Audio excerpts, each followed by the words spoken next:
Boa noite, meus irmãos. Estamos aqui reunidos hoje, em nome de Jesus, para dar continuidade às nossas reflexões de segunda-feira, às 18h30, na Escola Jesus Cristo, do Grupo Emanuel. Vamos, então, fazer uma leitura preparatória que nos coube para essa noite, intitulado Espiritismo na Fé, que é o capítulo 174 do livro Pão Nosso, de autoria de Emmanuel, psicografado por Chico Xavier.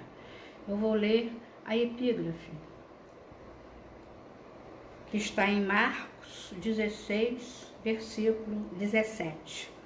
E estes sinais seguirão aos que crerem. Em meu nome expulsarão os demônios, falarão novas línguas. E vamos então fazer a nossa prece. Jesus, nosso Mestre, nosso Senhor, aqui, Senhor, reunidos em Teu nome, pedimos a Tua bênção, para que esta reflexão penetre os nossos corações, as nossas mentes, e assim, Senhor, que nós possamos estar mais em sintonia contigo e que tudo se faça proveitoso para que recebamos de maneira mais completa a Tua misericórdia, a Tua paz, a Tua luz. Agradecemos por esta oportunidade de, neste momento, nos ligarmos em pensamento e em sentimento ao Teu coração. Assim seja. O texto para base da nossa reflexão de hoje, como falei, tem o título Espiritismo na Fé. E eu gostaria de ler a continuidade deste capítulo de Marcos, porque a epígrafe é apenas do versículo 17, mas existem os versículos seguintes e só Marcos traz esses versículos seguintes. Então eu vou ler para a gente situar o texto. Ora, o Senhor, depois de lhes ter falado, foi recebido no céu e assentou-se à direita de Deus. Eles, pois, saindo, pregaram por toda parte, cooperando com eles o Senhor e confirmando a palavra com os sinais que os acompanhavam. Então, nós vemos que o assunto são os sinais. E Emmanuel começa falando o seguinte: permanecem as manifestações da vida espiritual em todos os fundamentos da revelação divina nos mais variados círculos da fé. Espiritismo em si, portanto, deixa de ser novidade dos tempos que correm para figurar na raiz de todas as escolas religiosas. E aí ele vai citando vários personagens, vários espíritos que desceram à Terra nessa missão, né, da evangelização, de divulgar a palavra do Senhor, de preparar a vinda do Senhor. E ele cita Moisés, cita Maomé, cita Francisco de Assis, Lutero, Teresa d'Ávila, como pessoas que, na verdade, estabeleceram contato com o plano espiritual. Eu vou ler alguns, porque inclusive ele cita também Jesus, que no Monte Tabor, né, é visto ladeado por Elias e por Moisés. Então, o primeiro citado por Emmanuel é Moisés, que estabelece contato com o plano espiritual no Sinai.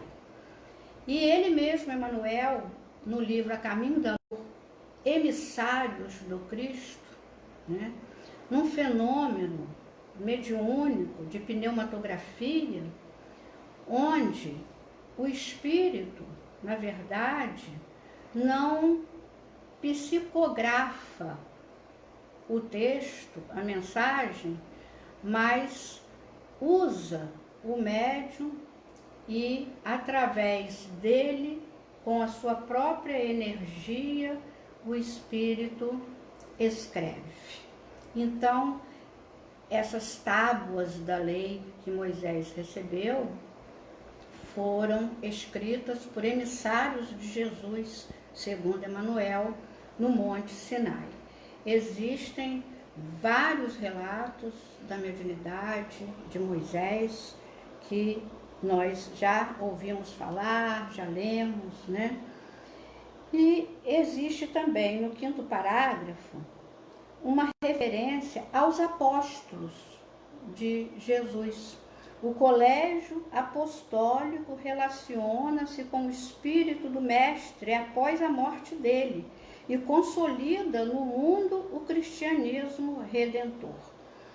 Eu tenho aqui, junto a mim, um livro que explica muito bem, que nos esclarece muito essa questão da mediunidade, que é fruto de uma pesquisa, né, muito preciosa, feita pelo professor Clóvis Tavares, fundador da nossa escola, Jesus Cristo, intitulado Mediunidade dos Santos.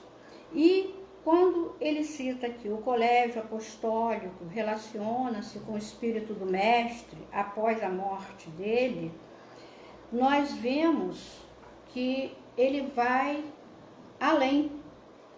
E o professor Clóvis analisa várias situações de contato com o plano espiritual dos chamados santos da Igreja Católica, que nós sabemos que eram espíritos, né, evoluídos, espíritos que tinham essa missão e que recebiam a visita, a orientação, o esclarecimento dos espíritos. Viam, ouviam um fenômeno de vidência, clarividência, audiência, clareaudiência, e eu vou me restringir a 2 momentos apenas, que são citados aqui por Emmanuel e que o professor Clóvis ilustra nesse livro, que é uma preciosidade em termos de mediunidade. Emmanuel fala que Francisco de Assis percebe emissários do céu que o exortam à renovação da Igreja. E na página 91, falando sobre São Francisco de Assis, o professor Clóvis escreve o seguinte: São Francisco, o pobrezinho de Assis, também viveu o fenômeno da clareaudiência. Existia então, como ainda hoje, no declive da montanha, uma capela dedicada a São Damiano. São Francisco gostava de recolher-se na penumbra daquela igrejinha abandonada a orar diante de um crucifixo. Um dia estava ajoelhado diante daquela imagem do Redentor e suplicava poder conhecer finalmente qual fosse a vontade divina a seu respeito. Eis que então, ainda banhado em lágrimas e com o coração agitado pelo ardor da oração, tendo os olhos fitos no crucifixo, o vê avizinhar-se de si, e de seus lábios divinos percebe sair uma voz que lhe diz: não vês que a minha igreja está a desabar? Vai, pois, e restaura para mim. E por 3 vezes se repete o amargurado apelo à divina oração. Então, é um momento em que São Francisco é orientado pelo próprio Cristo, que ele vê sair do crucifixo. E quando ele fala de Santa Teresa d'Ávila, que recebe a visita de amigos desencarnados e chega a inspecionar regiões purgatoriais através do fenômeno mediúnico do desdobramento, o professor Clóvis ilustra Durante um almoço, Teresa d'Ávila viu o mestre divino aproximar-se e servir o frade menor, que é o Frei Pedro de Alcântara, com as próprias mãos e com um carinho infinito. Santa Teresa conta ainda, Piatti viu Francisco de Assis e Antônio de Pádua ladeando Pedro de Alcântara para lhe servir de ajudantes num ofício religioso.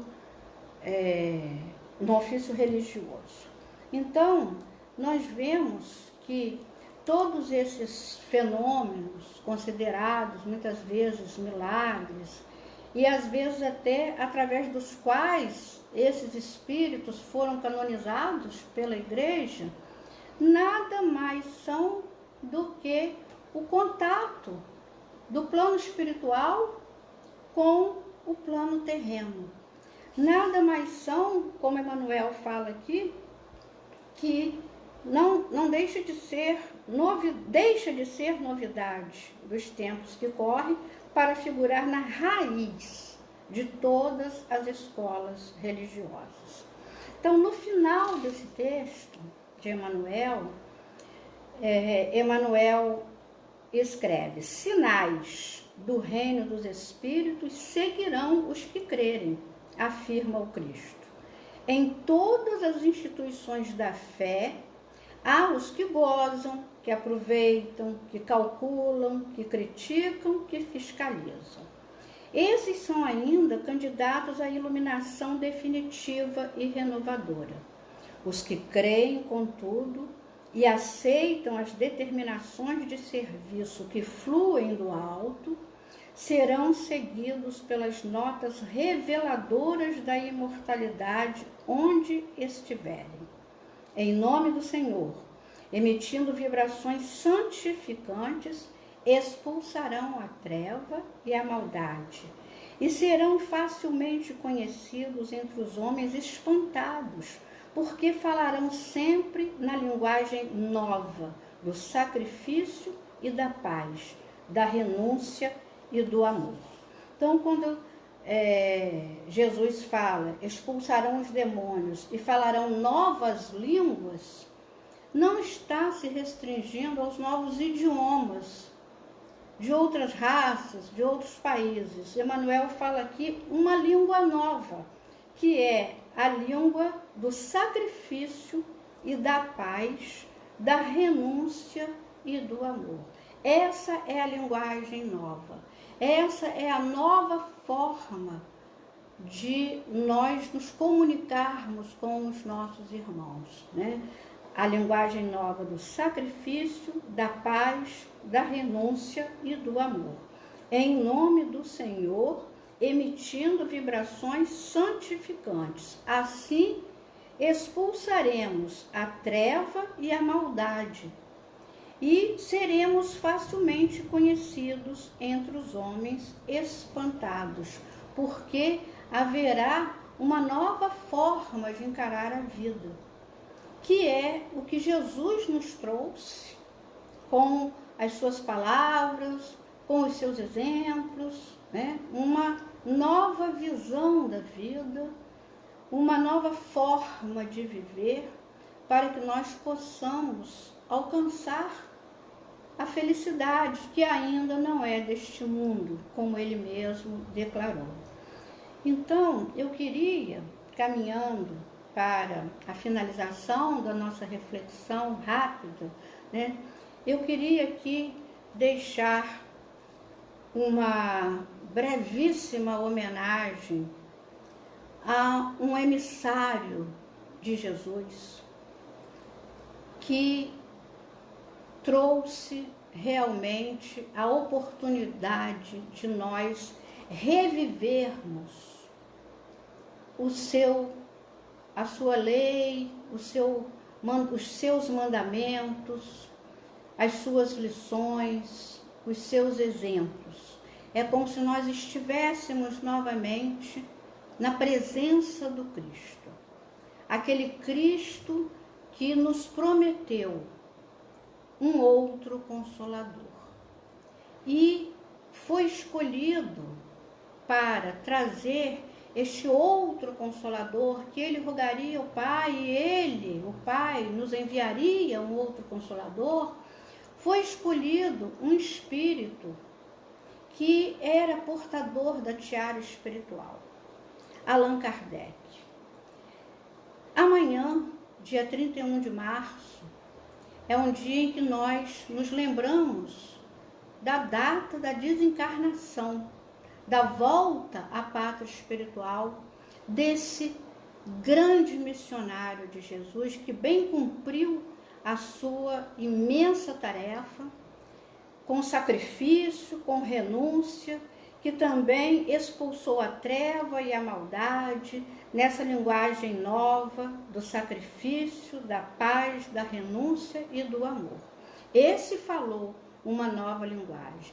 Esse codificou de uma tal maneira, organizada, sábia, os ensinos de Jesus e tudo que lhe foi revelado, para que nós pudéssemos aprender, para que nós pudéssemos recordar o que estaríamos esquecendo no decorrer desses séculos e séculos, né?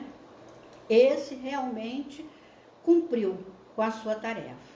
E como nós estamos na véspera dessa data importante de volta à pátria espiritual deste missionário de Jesus, eu termino a nossa reflexão com alguns trechos que eu vou ler do capítulo 6, intitulado, do Evangelho segundo o Espiritismo, intitulado Cristo Consolador, em que o próprio Kardec fala desse advento do Espírito de verdade e depois coloca várias mensagens do Espírito de verdade, terminando esse capítulo importantíssimo para nós. Então ele fala o seguinte: Jesus promete outro Consolador, o Espírito de verdade que o mundo ainda não conhece, por não estar maduro para o compreender. Consolador que o Pai enviará para ensinar todas as coisas e para relembrar o que o Cristo há dito. São palavras de Kardec. Então nós vamos, à proporção que nós vamos lendo, nós vamos vendo a união, a harmonia do pensamento de Kardec com o Cristo, com a sua missão, com o conteúdo, com o que deveria ser feito e foi feito. Mais adiante, ele fala: o Espiritismo vem abrir os olhos e os ouvidos, porquanto fala sem figuras nem alegorias. Levanta o véu intencionalmente lançado sobre certos mistérios. Vem finalmente trazer a consolação. Então, olhem aí, este outro Consolador, porque Jesus é o grande Consolador, mas ele prometeu um outro. E Kardec confirma que refere-se a esse outro Consolador, mostrando que esse outro Consolador é a doutrina espírita, é o Espiritismo. Vem finalmente trazer a consolação suprema aos deserdados da terra e a todos os que sofrem, atribuindo causa justa e fim útil a todas as dores. Disse o Cristo: bem-aventurados os aflitos, pois que serão consolados. Mas como há de alguém sentir-se ditoso por sofrer, se não sabe por que sofre? O Espiritismo mostra a causa dos sofrimentos nas existências anteriores e na destinação da terra, onde o homem expia o seu passado. E termina: o Espiritismo realiza o que Jesus disse do Consolador prometido: conhecimento das coisas, fazendo que o homem saiba de onde vem, para onde vai e por que está na terra. Atrai para os verdadeiros princípios da lei de Deus e consola pela fé e pela esperança. E foi o que Allan Kardec fez. Codificou tudo que ele havia recebido e que outros já haviam recebido, mas que não estava organizado, porque nós sabemos na história dele, no início, né, da adesão dele, que ele recebeu 50 cadernos com perguntas e respostas para que ele pudesse organizar, porque não estavam colocados numa ordem lógica, não iriam realmente trazer essa consolação, esse esclarecimento, porque não estava dentro de uma lógica espiritual. E aí Kardec, como é conhecido como bom senso encarnado, na sua imensa sabedoria, né, ele organiza todas aquelas perguntas e respostas dos espíritos, transformando em o Livro dos Espíritos, que foi o primeiro livro lançado por ele, nosso primeiro livro da codificação kardeciana.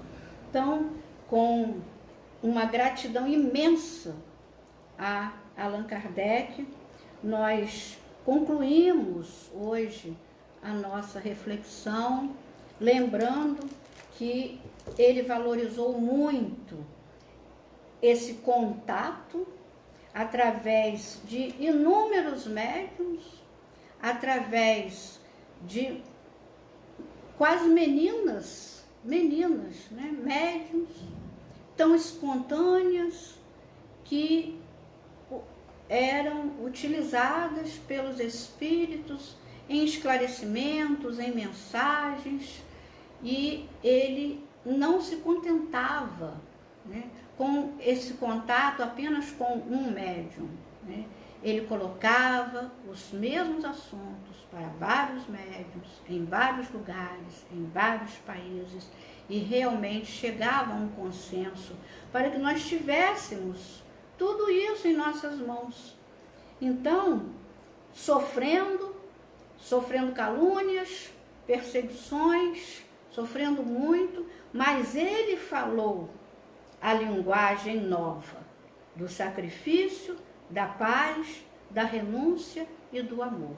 Então, que nós possamos ter esse texto, Espiritismo na Fé, ter esse texto em nossos corações, em nossas mentes, ler e reler, sempre, para nós nos ligarmos a esses espíritos que foram importantes, como Teresa d'Ávila, Francisco de Assis, né, Moisés, que eles possam manter essa proteção que eles nos dão, esse amparo, esse esclarecimento, e que nós possamos ler mais os livros da codificação, estudá-los com carinho, com vontade, com amor, porque neles nós encontraremos todas as soluções que Jesus nos trouxe e que nós temos no Evangelho de Jesus, mas que nem sempre entendemos.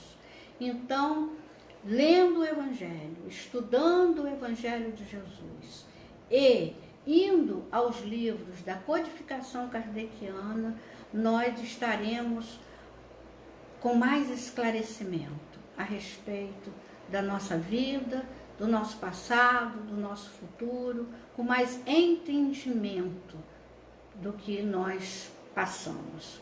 Então, que nós possamos, principalmente nos tempos difíceis, como estamos vivenciando atualmente, possamos alimentar a nossa fé, ter a nossa fé alimentada em Jesus e não pensar como os discípulos naquela travessia, né, para outra banda, em que Jesus parecia dormir e houve uma tempestade, as águas invadindo o barco, e os discípulos pensaram que Jesus estivesse dormindo e ainda questionaram a paz de Jesus, o silêncio de Jesus.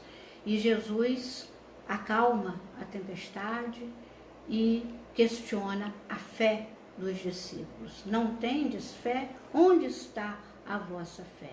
Então, que nós possamos ter certeza de que Jesus está no barco, Jesus está no leme, e que nós temos que alimentar e aumentar a nossa fé, como os discípulos uma vez pediram a Jesus: Senhor, aumenta-nos a fé.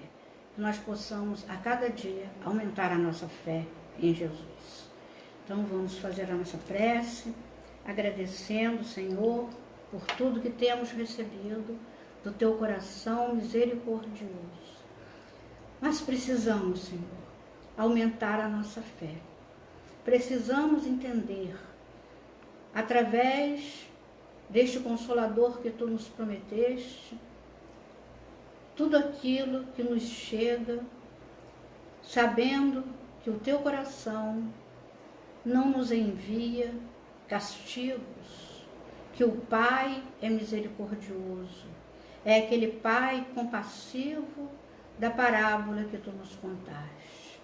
Enfim, Senhor, sabendo de tudo isso, conseguiremos fazer o caminho de volta, arrependidos pelos nossos erros, caminhando, sofrendo, sim, mas sabendo que na casa do Pai nós encontraremos a paz, nós receberemos o anel, nós receberemos as sandálias dos nossos pés.